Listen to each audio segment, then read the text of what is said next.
Naquele tempo, disse Jesus aos seus discípulos: Ficai atentos, porque não sabeis em que dia virá o Senhor. Compreendei bem isso. Se o dono da casa soubesse a que horas viria o ladrão, certamente vigiaria e não deixaria que a sua casa fosse arrombada. Por isso, também vós ficai preparados, porque na hora em que menos pensais, o Filho do Homem virá. Qual é o empregado fiel e prudente que o Senhor colocou como responsável pelos demais empregados para lhes dar alimento na hora certa? Feliz o empregado cujo Senhor encontrar agindo assim quando voltar. Em verdade vos digo, ele lhes confiará a administração de todos os seus bens. Mas, se o empregado mal pensar, meu senhor está demorando, e começar a bater nos companheiros, a comer e a beber com os bêbados, então o senhor desse empregado virá no dia em que ele não espera, e na hora que ele não sabe. Ele o partirá ao meio e lhe imporá a sorte dos hipócritas. Ali haverá choro e ranger de dentes. Palavra da salvação.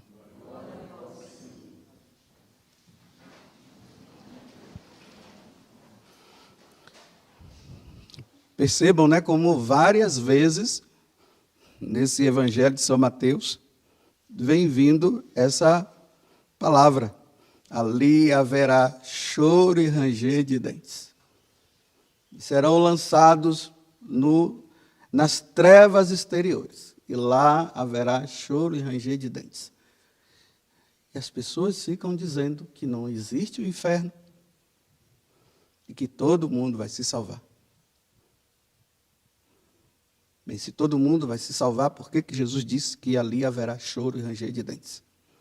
Para quem não levar uma vida santa, como São Paulo está falando na primeira leitura. São Paulo está dizendo que nós fomos chamados à santidade. São Paulo está dizendo que nós fomos chamados à comunhão com Deus. Essa comunhão que vai se dar lá, na sua plenitude na eternidade. Que já se dá na Eucaristia quando nós comungamos, né? Ali já se dá a nossa união com Deus quando comungamos na Eucaristia.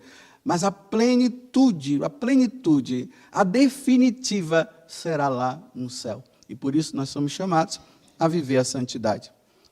E aí Jesus, voltando ao Evangelho, ele está dizendo: vigiai. Vigiai, pois no dia em que menos esperais o vosso Senhor há de vir. Não sabemos a hora que o Senhor há de vir. E aqui a parábola, né? Que foi narrada hoje. Então, para quem tem lapso de memória, costuma ficar esquecendo as coisas, Mateus 24, 42 a 51, dá uma lida durante o dia, para ver, né? Porque é necessário que nós levemos uma vida santa, porque nós não sabemos a hora em que o Filho do Homem vai chegar. Mas eu queria ficar com a segunda parte da parábola de hoje. O empregado mau. E Jesus está dizendo que o empregado mau, ele sabe que o Senhor virá a qualquer momento. Ele sabe que o Senhor virá para o julgamento final. E aí ele vai separar, como depois nós vamos ver mais para frente, no Evangelho de São Mateus, vai separar os cordeiros das ovelhas, e aqueles que não cumpriram, que não levaram uma vida santa, aí no Evangelho vai deixar bem claro, serão lançados no inferno, aonde Jesus diz que foi criado para os demônios, não foi para nós. Mas aqueles que não levam uma vida em Deus, é para lá que vai. Aí esses daqui, sabendo que o Senhor é assim, que Ele é misericordioso, que Ele é amor, que Ele é tudo, Ele é demais. Ele é tão demais que Ele deu o seu Filho para que morresse, para que Ele pudesse morrer, para que nós pudéssemos nos salvar. Mas sabendo também que Deus é justo, ele diz assim: o senhor está demorando. Vamos levar uma vida de qualquer jeito, não tem problema não. Ele disse que vem, mas já tem 2000 anos, 2018 anos que ele disse que viria, mas ainda não veio. Vamos usufruir deste mundo, não tem problema. Porque na hora que a trombeta tocar, a gente se muda de vida. Mas enquanto isso, ele está demorando, vamos viver a vida de qualquer jeito. Aí Jesus alerta, né? Olha, você toma cuidado, porque eu estou dizendo que eu venho na hora que você menos esperar. Não brinque. Realmente, 2018 anos, para nós, muitos anos são, né? São muitos anos. 2018, desculpa. 2020 anos, em vez de vocês me corrigirem, não me corrijam. 2020 anos. Que ele prometeu essa vinda dele e até agora ele não veio. E estamos aí brincando, mas é a qualquer momento, pode ser hoje, pode ser agora. Mas eu sempre alerto vocês dizendo, né? Essa vinda que ele está dizendo que virá para julgar todas as nações, isso aí está demorando. Realmente, 2020 anos, né? Para nós, muitos anos, embora para a eternidade seja pouco. Mas realmente, 2020 anos. Mas, só que, nesses 2020 anos que ele prometeu que ele viria e ele não veio, ele está vindo todo dia. E está levando multidões. Olha, de vez em quando eu tenho um lápis de memória, eu fico confundindo se eu tenho... Eu tenho 54 anos, às vezes eu esqueço, fico dizendo que eu tenho 53. Será que eu não quero admitir que eu não tenho 50, que eu não estou com 54? É melhor dizer que eu tenho 53? Porque 54 já é mais perto. Claro que não é assim, né? Mas é só para a gente... É só para pensar. Para você e eu, nós pensarmos. Porque nós esquecemos. Muitas coisas que eu já falei aqui... Nesses 9 minutos que eu já falei, muitas coisas já foi esquecida. E sabe qual foi uma delas que já foi esquecida? É que o Senhor virá a qualquer momento. Já esqueceram. E que nós temos que levar uma vida santa, porque o Senhor pode chegar a qualquer momento. Então, vigia. Aí São Paulo, na carta aos Gálatas, né? Ele diz bem assim, olha, cuidado, hein? Ninguém pode ficar zombando de Deus.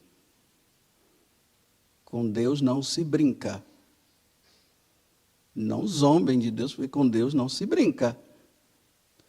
Porque aquilo que se planta vai colher. Se eu planto pecado, colherei perdição eterna. Se eu planto graça e santidade, eu vou colher céu, eternidade com Deus. Então, tem gente brincando. Olha, agora eu vou traduzir para nós o que é essa brincadeira e vou traduzir para vocês o que é o que Jesus está dizendo. Olha, você, como aqui na parábola, né? Meu Senhor está demorando. Então, já que ele está demorando, começaram a bater nos empregados, olha, começaram a fazer coisas erradas, começaram a beber, ficaram bêbados, fizeram um monte de coisas erradas, porque o Senhor está demorando. Agora eu vou traduzir para vocês. Você sabe como é que as pessoas fazem isso hoje? Elas dizem bem assim, depois a gente se confessa. Isso é brincar com Deus. Depois a gente se confessa. Vocês estão vendo que aqui eu estou falando para os católicos conscientes? Eles sabem, como eu falei antes, alguns minutos atrás, que vocês já se esqueceram, eu estou lembrando de novo. Que a gente esquece.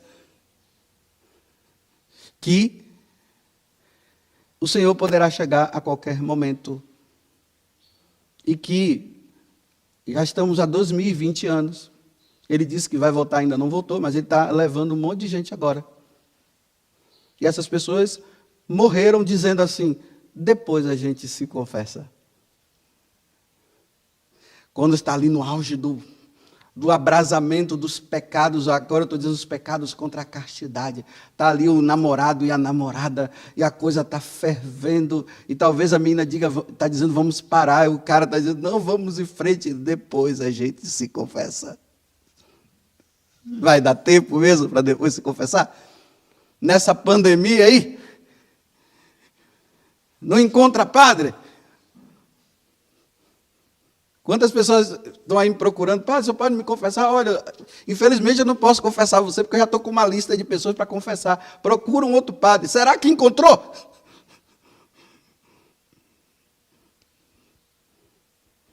E morreu dizendo assim, olha, depois a gente se confessa.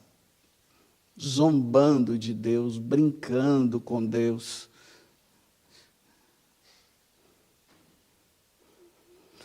Não teve lá aquela lama que passou lá na cidade, foi Brumadinho, né? Então aqui, olha, eu estou falando de um contexto geral, viu? É geral. É só para entender. Será que ali em Brumadinhos, antes daquela água descer por a cidade afora, será que naquela noite, eu não sei se foi de manhã ou se foi de tarde, mas antes, né, da água vir e trazer aquela lama pelaquela cidade toda, será que não teve alguma pessoa, ou algumas pessoas que disseram assim, depois a gente se confessa?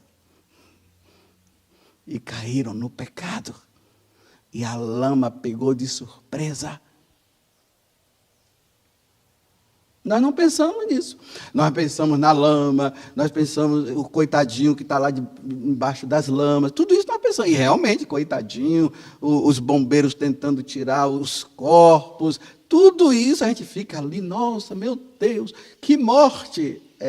Mas para nós católicos que morte, vigiou.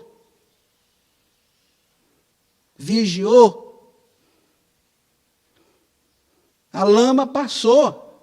E agora aí no Líbano, e explodiu. Pronto, e aí? Deixa para depois a gente se confessa. Por que se diz assim, depois a gente se confessa, ou depois nós nos confessamos? Por que diz assim? Porque nós achamos que nós somos duráveis. Olha, não se esqueça que nós estamos vivendo no tempo de um mundo descartável, né? Tudo é descartável. Antigamente as coisas duravam mais, né? Ali na história de Santo Afonso Maria de Ligório, diz que ele usava um sapato muito, assim, simples, né? Aquele sapato velho dele, era aquele sapato que ele gostava de usar. Mas quando ele se tornou bispo, aí compraram um sapato daqueles chiques para ele, que ele ficava envergonhado de usar aquele sapato. Mas diz que aquele sapato durou a vida dele toda, daquele dia até ele morrer. Ele ficou com aquele sapato e dizem que hoje está até lá no museu dele lá. Para dizer que o sapato durou. As coisas antigamente duravam. Meus irmãos, hoje as coisas não são duráveis. Tudo é descartável. Não se usa, a roupa que você usa antigamente durava, passava do irmãozinho, dava para o outro, que dava para o outro, e assim. Hoje não, só uma pessoa que usa.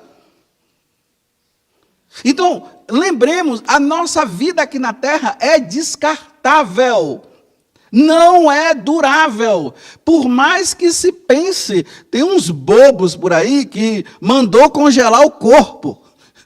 O corpo está congelado, mas a alma já foi. O corpo está congelado, vai ficar lá durando o tempo que quiser, mas a alma dele já prestou contas a Deus. Aquele corpo não vai voltar, não. Vou repetir de novo, porque foi aos 9 minutos, agora já é 17, eu vou repetir de novo o que eu disse há uns poucos minutos atrás.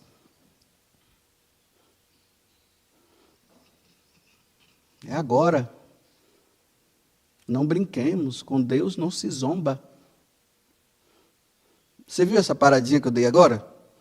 É porque eu tinha esquecido, estava tentando lembrar, está vendo como é que é?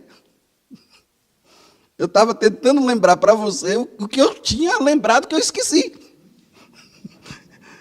E me esforcei para lembrar de novo. Você está vendo como é que somos nós? Está vendo como é que o diabo faz? Faz nós esquecermos que um dia nós iremos prestar contas a Deus dos nossos atos. São Paulo, na carta aos Coríntios, segunda carta aos Coríntios, capítulo 5, versículo 10. Todos nós iremos diante de Deus para prestar conta dos nossos atos. E ali nós vamos ver quem praticou o bem, céu. Quem praticou o mal, inferno. E ficam dizendo que não é para eu falar do inferno. Que está tudo jóia, é para falar assim, irmãos, está tudo jóia, está tudo bem, meus irmãos, fiquem na paz do Senhor, porque todos nós iremos nos salvar, e isso se chama pecado de presunção. Isso aqui eu vou falar outro dia, o que é o pecado de presunção. É mais ou menos isso, achar que todo mundo se salva. Todo mundo está salvo, mas não está, irmãos. Amados irmãos da igreja de nosso Senhor Jesus Cristo. Aquelas palavras bonitas. Né? Meus amados irmãos da igreja de nosso Senhor Jesus Cristo. É um mover de Deus agora. Olha, o mover de Deus, sabe qual é? Se convertam, criem vergonha na cara, mudem de vida. Esse é o mover de Deus.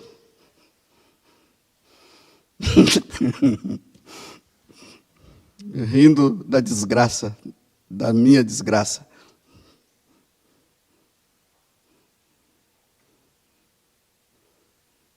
Porque tudo é um mover de Deus, né? É um mover de Deus, irmãos. Deus está movendo. O quê? Não sei. Nossa, irmão, foi tão boa, não foi? Foi. É um mover. Mas ninguém fala mover de conversão, de mudança de vida, nada. É um mover. Mover de quê?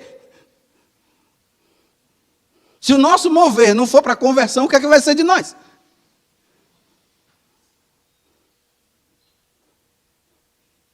Vou tentar relembrar de novo. Meus irmãos, cuidado com essa história, depois nós confessamos. Olha, meus irmãos que vivem juntos aí, que não casaram na igreja, os chamados casais de segunda união. Eu não sei se vocês sabem, para Deus só existe uma união, não existe duas. Casou até a morte, aí sim, depois que morreu, aí pode casar de novo. Mas com uma pessoa solteira, uma pessoa viúva. Mas esse negócio de casais de segunda união, olha, cuidado. E tem os homens aí que estão atrapalhando a vida da esposa, da esposa não, da companheira, porque não são casados, né? Não receberam o sacramento do matrimônio. E a esposa está dizendo, bem, vamos casar. E ele diz, deixa para depois. A gente está tão feliz assim, deixa para depois, minha filha. Coloca esse homem contra a parede e diz assim, olha, meu filho, vamos fazer o seguinte, nós vamos nos separar sim. Ou se os casados na igreja, que não deveriam se casar, estão se separando, né? Então, se separe você. Então eu digo, olha, enquanto você não casar comigo na igreja, está separado, eu vou embora. Não vou viver, não vou viver. Ou senão se tranca no quarto do lado e diz aqui você não entra. Aqui só Jesus. Até que isso se resolva. Não, mas vai protelando. Aí eu estou lá no confessionário, vi aquela mulher e diz assim, padre, eu não podia me confessar, mas agora eu posso. Eu disse, que bom, minha filha. E por quê? Porque meu marido morreu. Ai, meu Deus do céu. Ele morreu nessa condição, minha filha. Claro que eu não falo isso para ela, né? Mas do outro lado eu tremo, porque eu digo, o cara morreu em adultério. Agora, graças a Deus, ela se salvou. Ela se confessa, pronto, está livre. E o outro... lá haverá choro e ranger de dentes. Imporá a sorte dos hipócritas, ali haverá choro e ranger de dentes. Aí alguém deve estar dizendo assim, o senhor está me julgando. Não, eu não sei nem quem é você, eu estou falando de um modo geral. Agora, se você está se achando que está incluído nisso, então mude de vida mesmo. Há um mover de Deus dizendo assim, olha, meu filho casa na igreja, vai casar, vai resolver seu problema. Há um mover de Deus aqui, ó. É o mover de Deus, e você não quer aceitar o mover de Deus. Você está dizendo, não, que Deus é misericordioso, que não tem problema, que eu vou continuar assim, porque Deus é amor, porque Deus compreende, porque afinal de contas o meu casamento, o outro não foi bom e tal, aquela coisa. Isso não foi bom, mas resolveu no tribunal eclesiástico. Não, então, meu filho, há um mover de Deus, há um mover de Deus aí, viu? Que agora está essa história aí de mover de Deus, que eu não sei não, o mover de Deus, né? Você viu, foi um mover de Deus. Nunca é para conversão. É um mover de Deus, assim, porque a oração foi boa, porque não sei o quê, mas para mudar de vida. Então, ok. Continue dizendo assim, olha, depois a gente se confessa. Depois nós resolveremos essa situação. Depois. Aí vem a lama.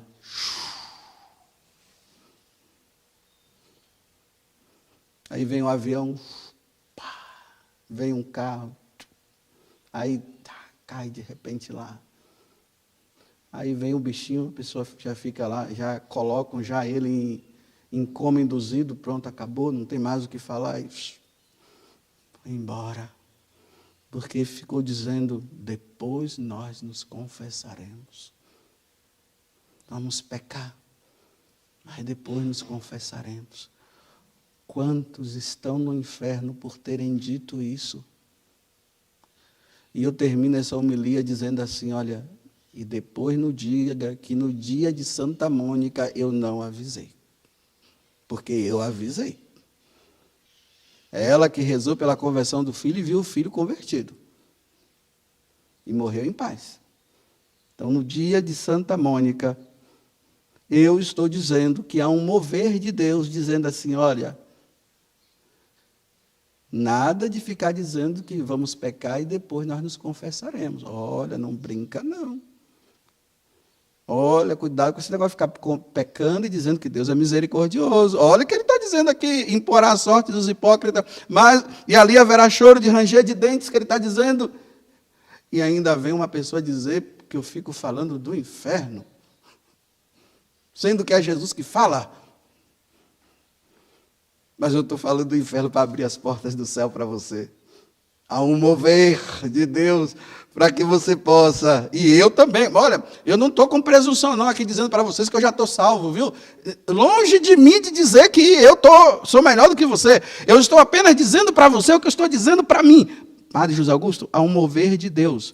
Nada de ficar dizendo, Padre José Augusto, depois você se confessa, viu? Nada disso, Padre José Augusto. Louvado seja nosso Senhor Jesus Cristo.